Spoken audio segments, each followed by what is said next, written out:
Hello, welcome back to Beans and Bezels. It's been a long while since I did a video review, so please excuse me as I figure this out again.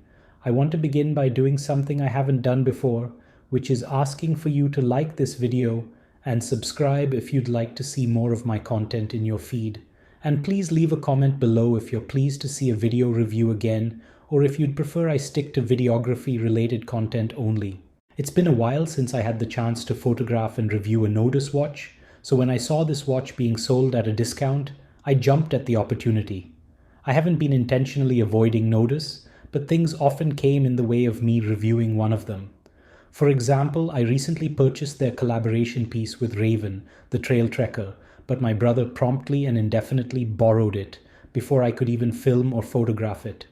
FYI, that watch was fantastic. For those unfamiliar with Nodus, they've established themselves as a key player in the micro-brand space. They manage their entire supply chain and offer services to other micro-brands, including their own trademarked adjustable clasp. Nodus also manages operations and supply chain logistics for several other brands. Based in the United States, Nodus oversees design and assembly domestically, with manufacturing handled overseas. Today we're taking a look at the Nodus Avalon II in bronze with a blue dial. While this isn't a new release, it's been in their catalog for a couple of years, originally retailing at $750. Let's check it out.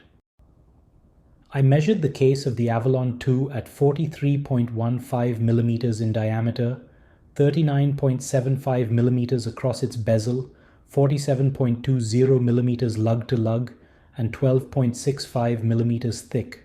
The case is crafted from a copper aluminum alloy rather than the more common copper tin alloy used in some bronze watches. This copper aluminum alloy is said to be stronger and more corrosion resistant. Notably, I believe that Tudor also uses an aluminum-based copper alloy for some of its bronze models, although I suspect Tudor's alloy has a slightly different composition, as their bronze watches tend to exhibit a more brownish-red hue compared to the Avalon's bronze. The case design has a familiar tonneau shape, reminiscent of iconic divers like the Doxa Sub and Seiko Turtle, but the details here are distinct. The case is primarily brushed with broad bevels running along the mid-case and down to the lugs, giving the watch a more refined silhouette. The lug width is 22 millimeters, ensuring compatibility with a wide range of straps. One of the standout design features is the scalloped mid-case. The lower portion of the mid-case is carved out, creating the appearance of a much slimmer profile than the actual dimensions suggest. This clever design not only enhances the aesthetics, but also contributes significantly to the comfort of the watch on the wrist.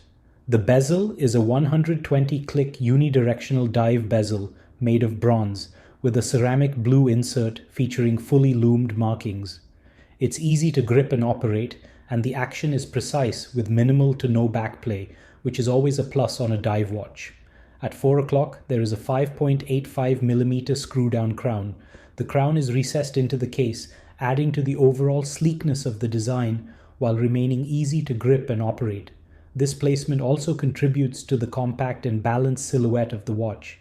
Flipping the watch over reveals a solid stainless steel screw-down case back, engraved with Nodus branding and rated for 300 meters of water resistance, ensuring robust durability for diving or everyday use. Overall, the case design of the Avalon is an excellent interpretation of classic tonneau-style dive watches.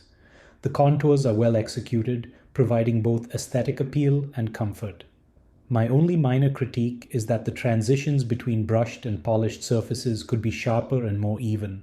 However, this is a minor issue, especially with a bronze watch that will develop a patina over time, covering up any inconsistencies in the finish. The dial design of the Avalon is relatively simple and follows a fairly generic layout, but despite this simplicity, Nodus has incorporated subtle yet appealing details that elevate the overall aesthetic. There is an outer minute or seconds track, formed by a color-matched chapter ring with white ticks. The chapter ring, though narrow and heavily sloped, maintains good legibility.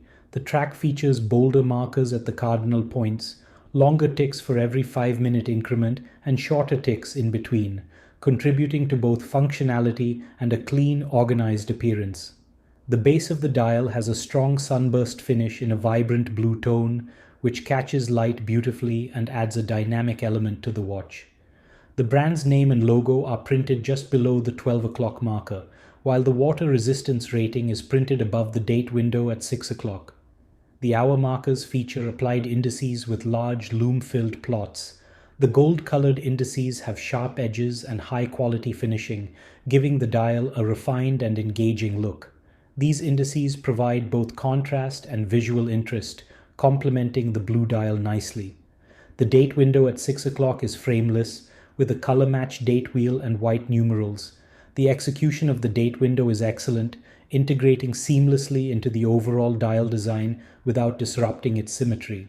The hour and minute hands are designed in a broadsword style, with large lume plots that are generously filled for maximum visibility. The seconds hand features a Seiko-inspired tip with a small lume plot, ensuring it is both functional and aesthetically consistent with the rest of the dial. All the hands are finished in gold, matching the indices and further enhancing the blue and gold color scheme. Overall, the dial execution is very good and aligns with the quality found in many of the better micro-brand offerings in this price range. The large lume-filled hands and indices ensure excellent legibility, while the blue and gold combination creates a striking visual effect.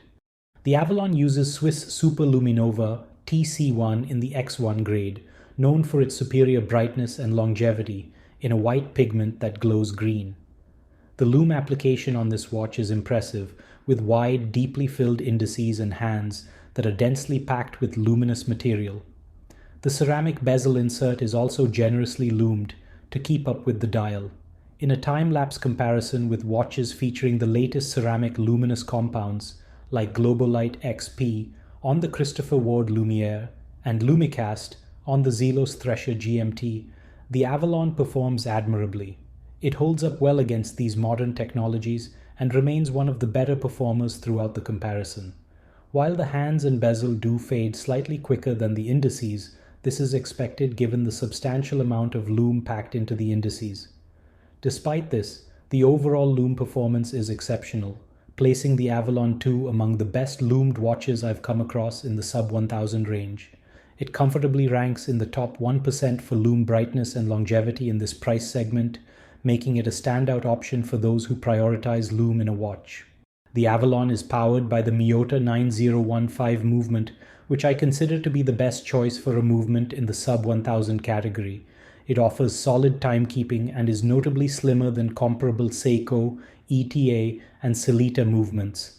From my experience, the Miyota has proven to be more reliable over the long term compared to the ETA 2824 or Sellita 200, making it a dependable choice for a watch in this price range. I believe that Nodus regulates these movements during assembly in LA, and the unit I reviewed arrived with accurate timekeeping, showing daily deviations within single digits. The slimness of the movement also contributes to the excellent case profile of the Avalon, further enhancing its overall wearability. In terms of movement performance and reliability, I have no complaints. It's a great choice. Despite measuring just over 43 millimeters in diameter, the Avalon is a surprisingly compact watch that wears comfortably on my 6.75-inch wrist. While it has noticeable wrist presence, it feels much smaller in terms of comfort and wearability. This is largely due to the 39.75mm bezel width and the compact 47.20mm lug-to-lug distance, which help to balance its proportions. At 12.65mm thick, the watch maintains an excellent profile that doesn't feel overly bulky on the wrist. The semi-scalloped mid-case flanks further enhance comfort, giving the watch the appearance of being slimmer than it actually is when worn. While it may not be the ideal choice for wrists smaller than 6 inches, anyone with a wrist size larger than that should find a comfortable fit. Nodus ships the Avalon II on their tech-tough rubber hybrid straps, which are among the best quality hybrid straps I've encountered. I've owned several of these since Nodus first introduced them, and they continue to impress with their comfort, durability, and overall aesthetic. These are not your standard AliExpress hybrid straps. They offer exceptional quality at a great price point, making them a fantastic complement to the watch. It's hard not to like the Avalon. The materials are engaging, the colors are vibrant, and the case design is both practical and visually appealing. The dial layout is clear and legible, the bezel action is satisfying, the lume is outstanding, and the included TechTough hybrid strap is of exceptional quality. This watch gives me the same sense of satisfaction as the Helios C4 in bronze, which is high praise, as the C4 remains one of my favorite micro-brand watches. At $750, I believe the Avalon II offers solid value. In a market where brands like Seiko are charging similar prices for relatively mediocre offerings, and where even micro-brands sometimes miss the mark, this watch stands out. If the design appeals to you, it's definitely worth considering at $750. And if you find it priced below that, I'd say it's an easy purchase. Thanks for watching.